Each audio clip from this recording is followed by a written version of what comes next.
Good morning, students. In the last class, we discussed the historical development of the periodic table. So, in that, finally, all the elements will be arranged in the increasing order of their atomic number. Now comes to the today topic, division of elements into different blocks. The entire long form of periodic table can be divided into four blocks. They are S, P, D and F blocks. So how do you classify these entire elements into four blocks? So the basis for that is electronic configuration of atom. While writing the electronic configuration of a given atom, if the last electron is enter into the whichever the subshell, either S or P or D or F, then that element will be goes to that particular block. Suppose let us take lithium. Lithium atomic number Z is equal to 3. Write the electronic configuration.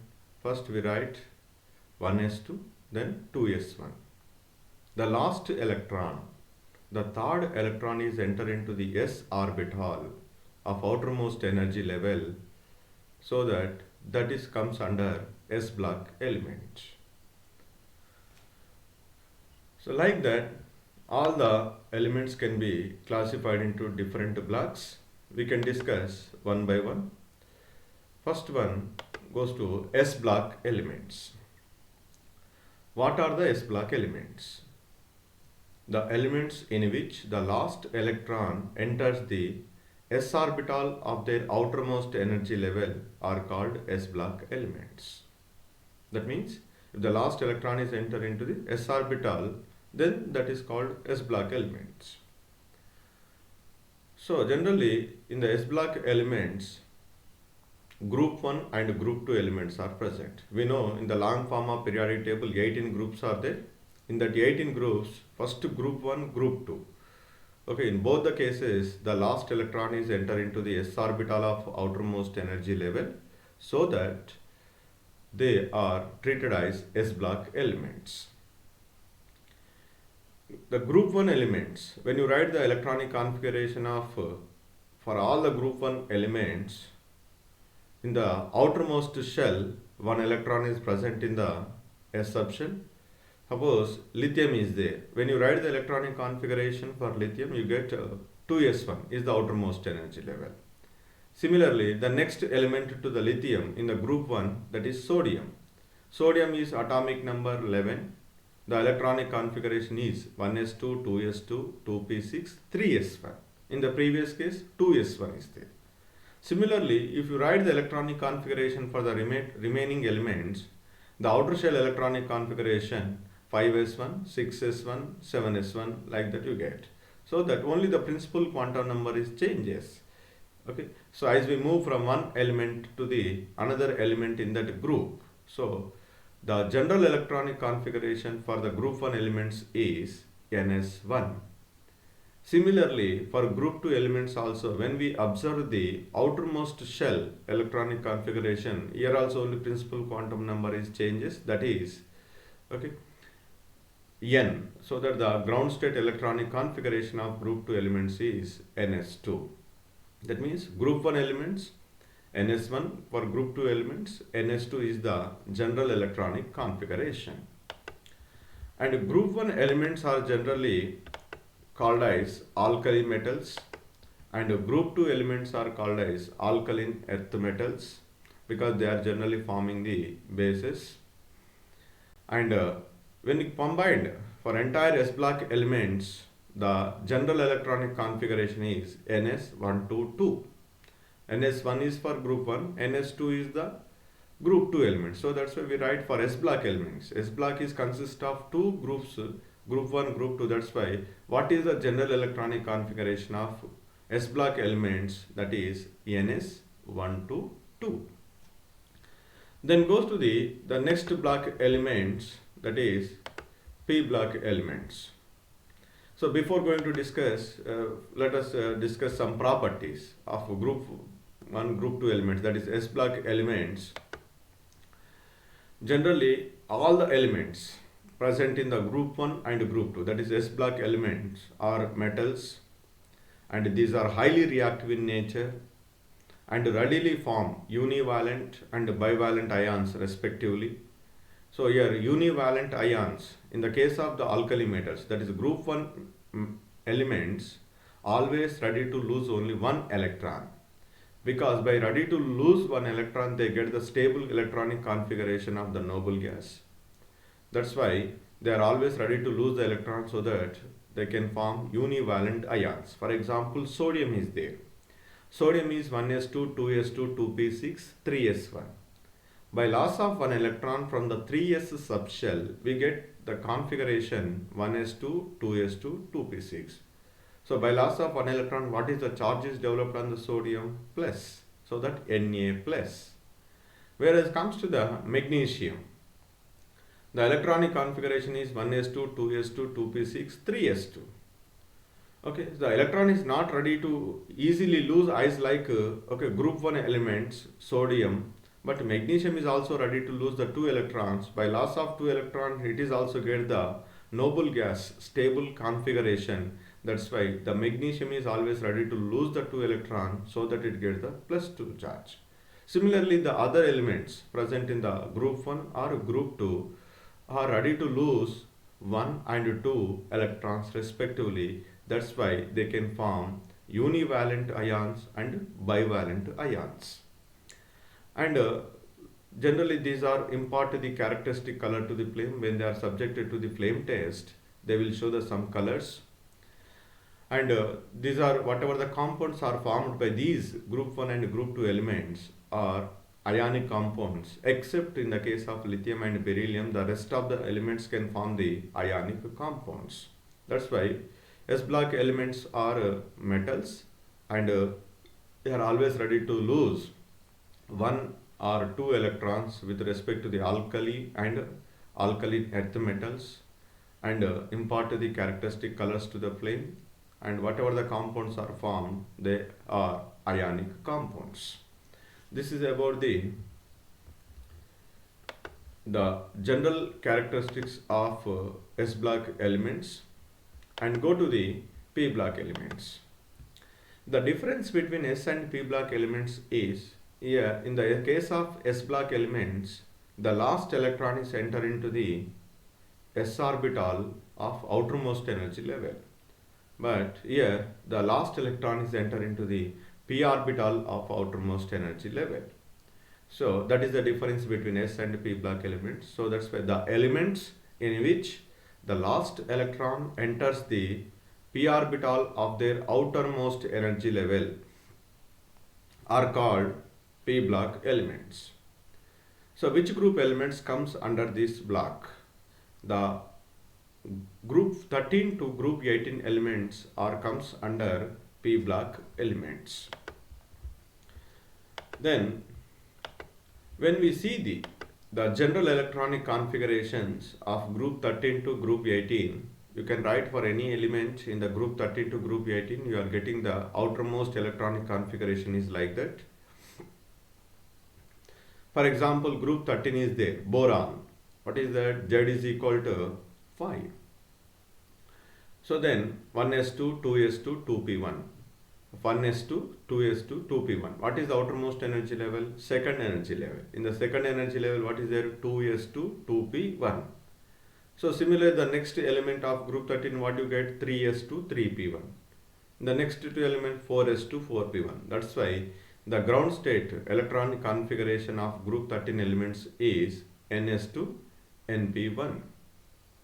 Group 14 is ns2, np2.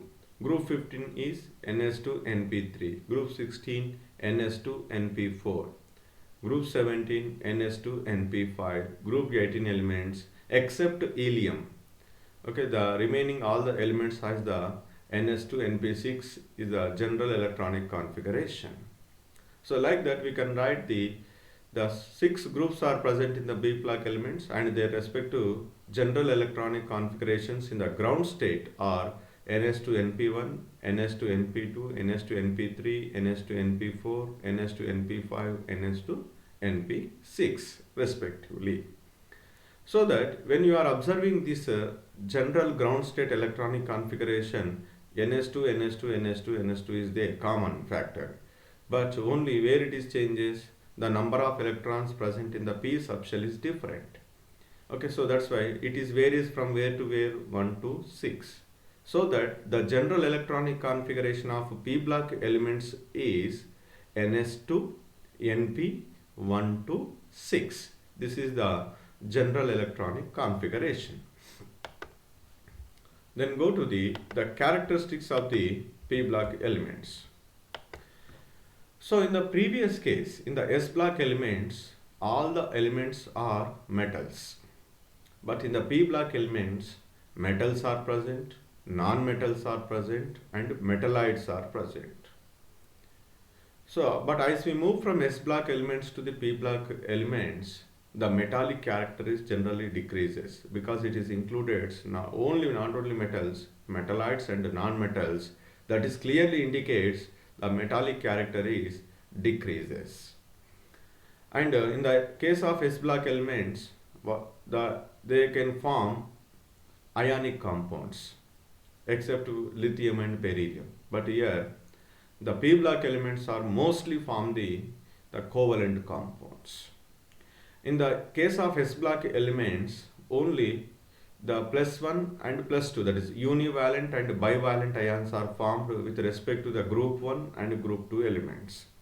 But in the case of the P block elements, more than one oxidation state is possible. So for example, let us take the sulfur dioxide is there, SO2, SO3 is there. S can form +4, S can form +6. Okay, the carbon is there. The carbon sometimes it can shows +4. In some of the compounds it can shows -4 oxidation state. That's why more than one oxidation state is possible in their respective compounds. But whereas in S block elements, alkali metals can shows only +1, alkaline earth metals can shows +2 by loss of 1 and 2 electrons respectively. But here it is not like that. So more than one oxidation state is possible. Why they can show more than one oxidation state? That is, we can discuss clearly in their respective individual chapters, because this is just the beginning. In the coming semester, PUC2, PUC1 Sem 2 and PUC2, we will discuss all these group 18s individually. When we discuss individually the chemistry of each element, so we can discuss clearly why they can show more than one oxidation state, why they can form covalent compounds.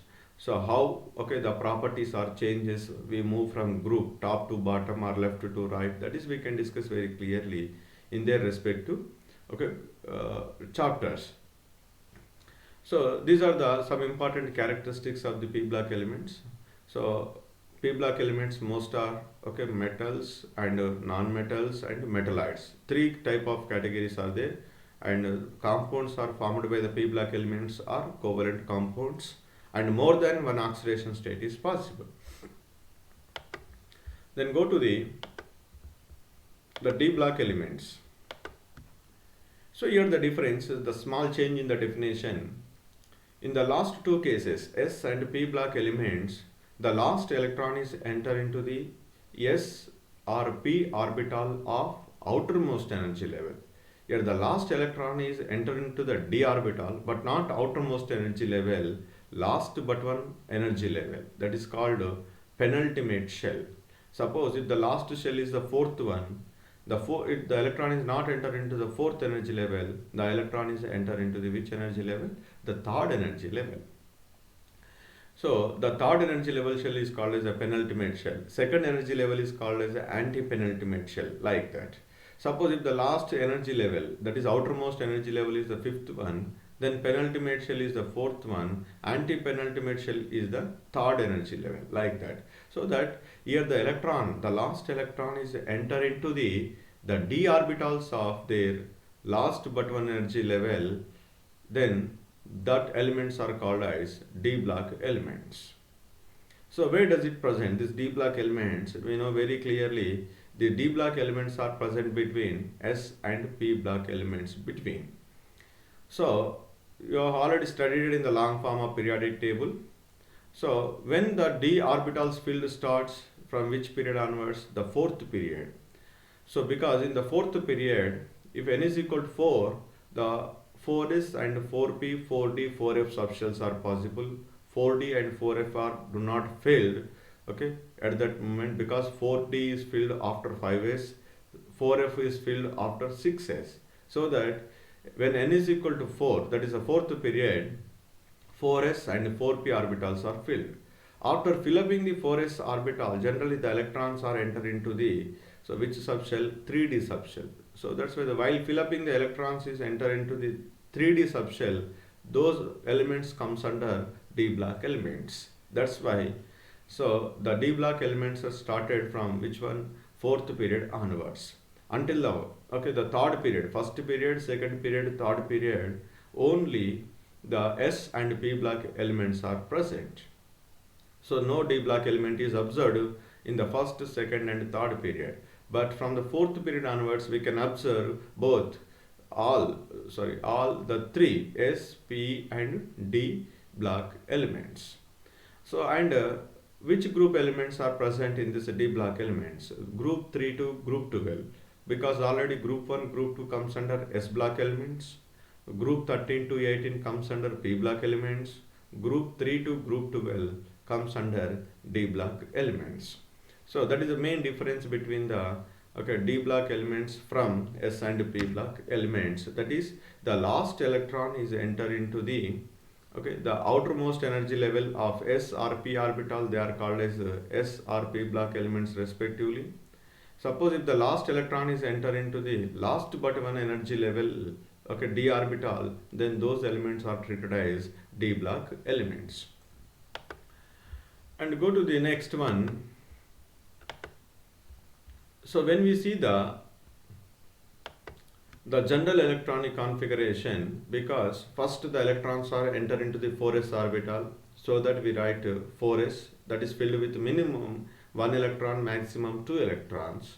Okay, so maximum first we can fill up completely the 4s orbital. After that only we can write the 3d. So that's why 4s2, then 3d. So 3d, 4, 3. So 4 if it is n, then 3 is become n minus 1. So that's why n minus 1d. The electrons are varies from 1 to 10. Because minimum accommodation is 1, maximum accommodation is 10. So 1 to 10. ns 1 or 2. Because we have already studied it very clearly, the electronic configuration of chromium and copper. In the case of the chromium and copper, the electron, only one electron is present in the 4s subshell. That's why we write, except the chromium and copper, in the remaining elements, the 2 electrons are present. So that we write general electronic configuration ns 1 or 2. Okay, but in the n minus 1, in the d subshell, the electron various changes takes place from 1 to 10. So that the general electronic configuration of the d block elements is n minus 1d, 1 to 10, ns 1 or 2. So then go to the characteristics of the d block elements. Before going to that, we can discuss once again what are the elements, from which atomic number to which atomic number they are present.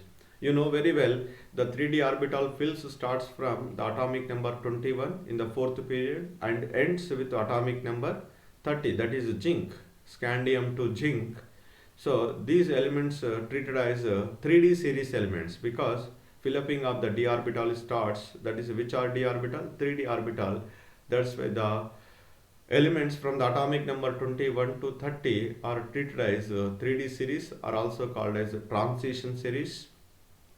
Next, in the fifth period, the atomic number 39 to 48. So this is here the electrons are enter into the 4d subshell. That's why these are treated as a 4d series or second transition series. In the sixth period, the 57th electron, after that 72 electron, 72 to 80. So 57, 72, 73, 74, 75, 76, 77, 78, 79 and 80th electrons are entered into the 5D subshell. That's why they are treated as a 5D series or a third transition series. After that, again in the 7th period from the atomic number 89, after 89th electron, the 104th electron to 112 electrons are enter into the 6D subshell. That's why they are treated as 6D series. 3D, 4D, 5D and 6D series elements are named based on the electrons are enter into the which D subshell. And these are also called as first transition series, second, third and fourth transition series. Basically the transition is a word we are using whichever the elements are having the incomplete D subshell, n-1 D subshell, incompletely is present, they are called transition elements. When we are observing the D block elements, most of the D block elements having the incomplete D subshells. That's why most of the D block elements are treated as transition elements. So now there is a one common generalized statement is there. All the transition elements are D block elements, but all the D block elements are not transition elements. So all the transition elements are D block elements means whatever the elements are present in the D block, in that most of the elements are having that incomplete D subshell. That's why transition elements are treated as a D block elements. But all the D block elements are not treated as the transition elements because some of the D block elements are having the completely D subshell. For example, let us take copper is there. The 3D10 4s1, D is completely filled. Zinc is there, 3D10 4s2, it is also completely filled, D subshell is there. So that's why they never treated as the transition elements. But the rest of the elements, most of the elements are having the incomplete n-1 D subshell. So because of that one, so they are treated as the which one? Transition elements. In detail we can discuss in the D block and A block chemistry. Here why they are called with the transition, first transition, second transition, third and fourth transition series is, that is the reason incomplete n-1 D subshells are present, generally they are treated as a transition elements. So now here once again clearly 4th, 5th, 6th and 7th period, and from atomic number 21 to 30 the electrons are entered into 3D subshell. That's why they are called as 3D series or first transition series elements. In the 5th period the atomic number 39 to 48, the electrons are entered into the 4D subshell. That's why they are treated as 4D series or second transition series. And in the 6th period the atomic number 57, after that the 72 to 80 electrons are entered into the 5D subshell, so that they are treated as 5D series elements or also called as third transition series elements. Comes to in the 7th period the atomic number 89, after that 104 to 112, so our electrons are entered into the 6D subshell. That's why they are treated as 6D series elements are also called as fourth transition series elements. And comes to the general characteristics of the D block elements. So like S block elements, the D block elements are also metals, and the compounds are formed or colored in nature. Most of the compounds are colored in nature, and these are having a tendency to form the complex compounds because of the availability of vacant d orbitals. So these are having a greater tendency to form the complex compounds, and most of the compounds are formed by these elements are paramagnetic in nature because more number of unpaired electrons are present. And these are also exhibit the variable oxidation state. They never confine to one particular oxidation state. More than one oxidation state is possible. For example, iron is there. Iron is existing ferrous and ferric, Fe+2 and Fe+3. The two oxidation states are possible. So that more than one oxidation state is possible. So we concluded D block elements are exhibit variable oxidation states. And these elements, especially the 3D series elements, mostly we can observe nickel, platinum, like that. These are used as a catalyst in various chemical reactions. So then go to the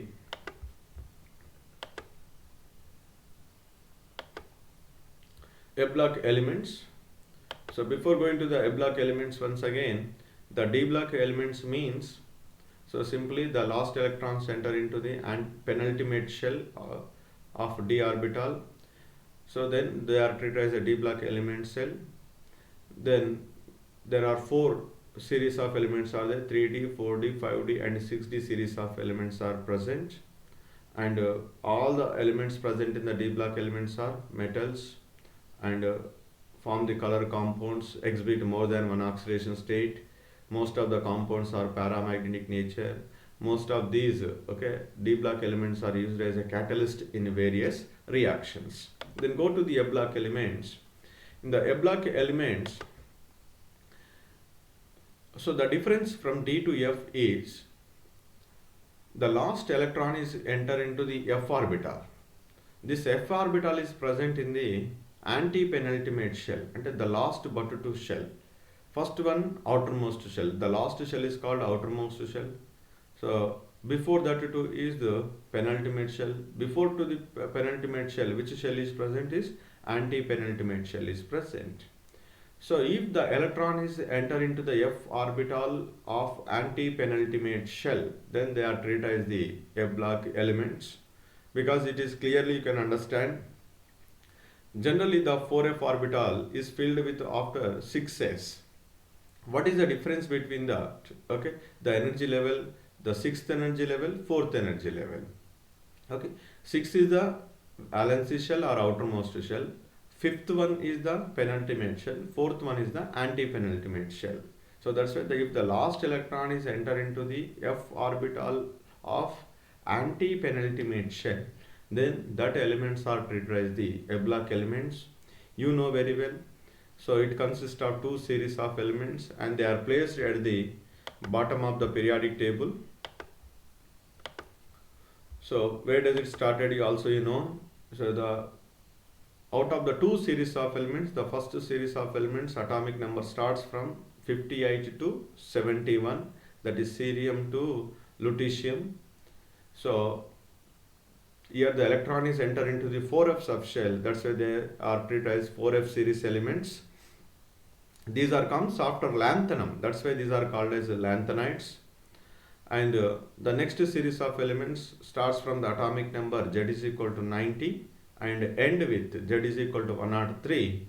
So while writing the electronic configuration from 90 to 103, the last electron is enter into the 5f subshell. That's why they are treated as 5f series of elements.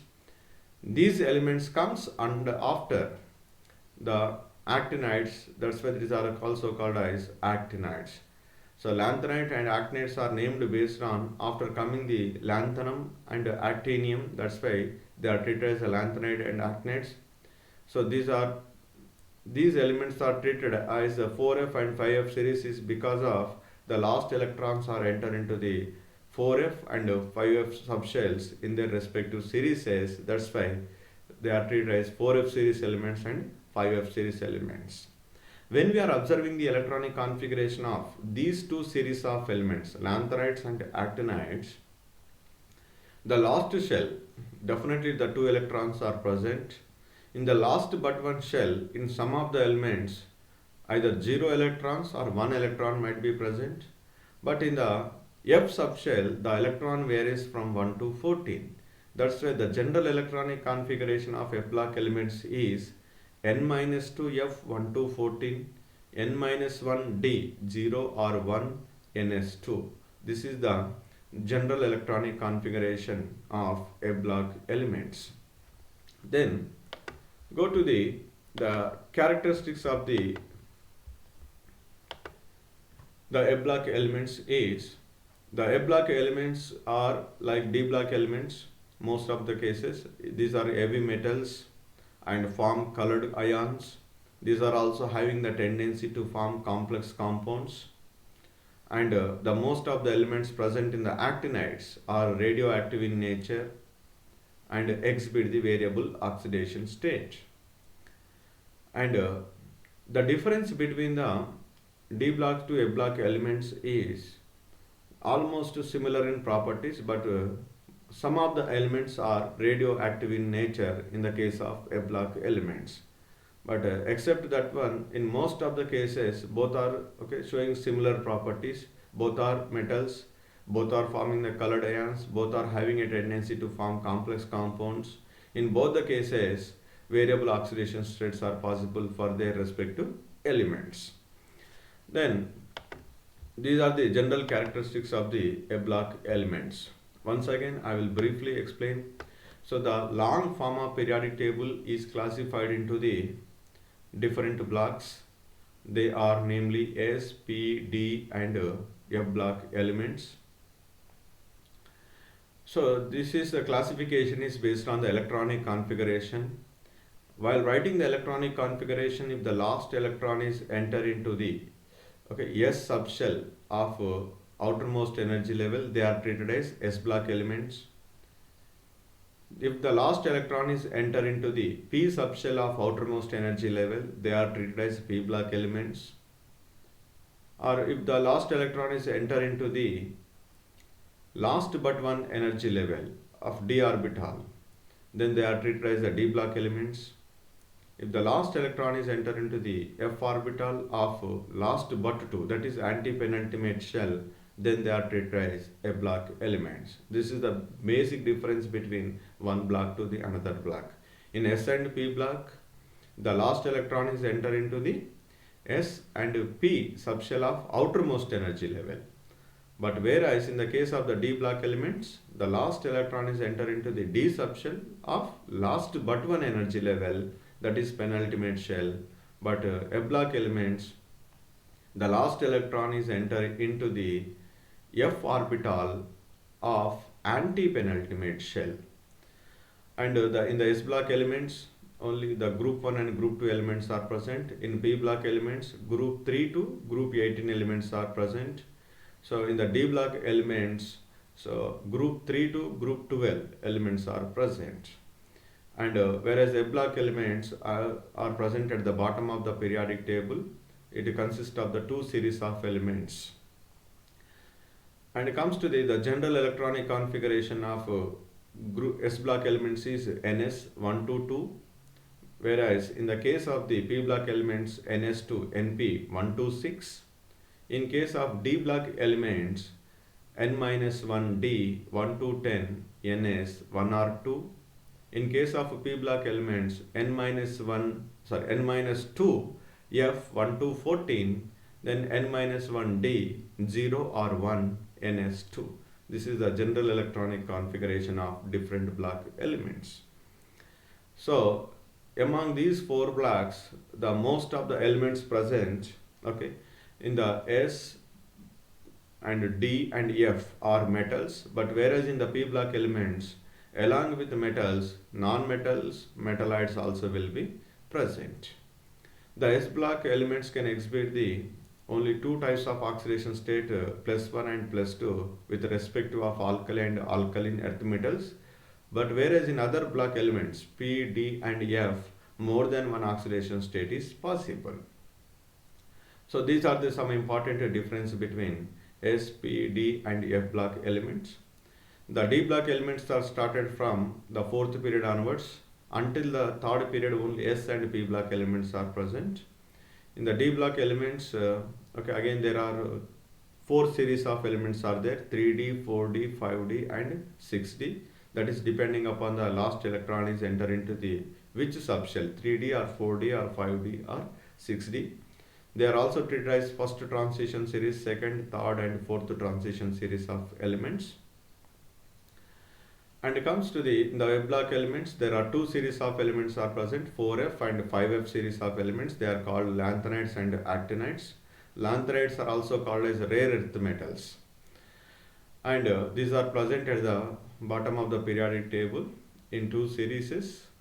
So one is 4F and 5F series. Because they are named as a 4F or 5F series elements, the electrons are enter into the 4F subshell and 5F subshell respectively. So this is about the some important differences and similarities between S and P block elements. So among all these elements, the S block elements are more reactive in nature, and when we are observing the different blocks of elements, nearly 75 to 80 percentage of the elements present in the long form of periodic table are metals. Very few non-metals and metalloids are present in the long form of a periodic table. And comes to the one more general classification. All the elements are classified into four types: noble gases, representative elements, transition elements, inner transition elements. So the noble gases, okay, you know very well these are inert gases. They never participated in any chemical reaction ordinarily. So these are present in the p block elements. The group 18 elements are called as noble gases. The representative elements, except group 18, all other elements present in the S and P block elements together we call as a representative elements. And the transition elements, just now I said very clearly, in the D block elements, most of the elements are transition elements. And inner transition elements, F block elements are treated as inner transition elements. Why? Because they comes under the transition, because in the sixth period, first we write the electron is enter into the 57th electron is enter into the D subshell. After that the electron is enter into the 4F subshell, that is from 58 to 71. After that we get the D block element. That means they are present. So they are present between the D block elements, the transition elements. That's why these are called as inner transition elements, 58 to 71, 90 to 103. So these are comes between 57 and 72, 89 and 104. That's why between the transition elements, these elements are present. That's why these are called as inner transition elements. This is the one of the general classification: noble gases, representative elements, transition elements, and inner transition elements. All the F block elements are inner transition elements. Most of the elements present in the D block elements are transition elements. Except noble gases, except group 18 elements, the remaining all the elements are called as representative elements. Then noble gases are group 18 elements. Like that, this is the one of the general classification is there. The one more general classification is there, that is metals, metalloids and non-metals. All the elements are categorized into three categories: metals, non-metals and metalloids. Just now we can also discuss the 70 to 80 percentage of the elements present in the periodic table are the metals. Only the 20% are non-metals and metalloids. What are metalloids? So the elements which are having the properties of the metals as well as the non-metals, they are treated as metalloids. So generally, for example, germanium, gallium, tellurium, all these are comes under metalloids. And so how do you identify the metal and non-metal, and what are the characteristics of the metal and non-metals? So when you see the characteristics of the metals, generally these are having the high melting point and boiling point, and these are generally exist in solid state. Except the mercury, it is exist in liquid state. Except the mercury, the remaining all are solids. And you know very well these are the good conductors of heat and electricity, and these are having the properties malleable, ductile and bright luster. Malleable means whenever you are hitting with an hammer, it will be flattened into a thin sheets. And ductile means when you drawn that metal, it will be coming in the form of wires. That property is called as a ductile. And another one is they are always shining. Their surfaces of the metals are always shining. That is called bright luster. So whichever the elements are having these properties, those elements are treated as the metals. The especially good conductors of heat and electricity, malleable, ductile and bright luster. These are some important characteristics of the metals. Then go to the general characteristics of the non-metals are. So here also some of the non-metals are solids, but most of the non-metals are gaseous state is there. These are not having the high melting points and boiling points like the metals. These are having low melting point and boiling point, except very few, carbon and boron. Carbon is there, the diamond and graphite, they are having the high melting points and boiling points. And what is the main characteristic of the non-metals is brittle in nature. Okay, but these are neither malleable nor ductile. Okay, the most of the are either solids or gases, but only one non-metal, that is bromine, present in liquid state. So what are the characteristics of the non-metals means we can say only, so these are soft in nature and brittle in nature, neither malleable nor ductile, not a good conductors of heat and electricity, except very few. Graphite is there. Graphite is one of the allotropic form of carbon, but it is conducting the electricity. Okay, like that, very few exception cases are there, but except very few, the remaining all are the bad conductors of heat and electricity, and brittle in nature. Okay, not okay, bright luster, they never shining, and low melting points and boiling points. Okay, these are the some important characteristics of the non-metals. Based on these characteristics of, okay, the metals and non-metals, we can easily classify so the elements into the two different categories, metals and non-metals.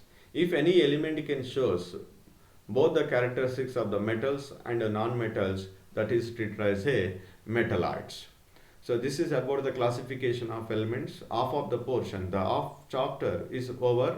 So by this division of the elements into different, okay, blocks, as well as the two general classifications. In the next class we move towards periodicity in properties. So thank you very much.